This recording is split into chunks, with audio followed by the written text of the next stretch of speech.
The drawstring cast on is useful for top-down hats and sometimes other things such as booties and slippers. There's more than one way to do it actually, but the method I'm showing you works for all machines.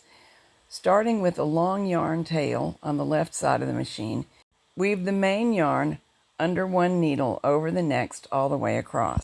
The reason for the long yarn tail is twofold. We'll need to get a hold of it later, and also we need it not to slide out. You can put a clothespin on it to help that.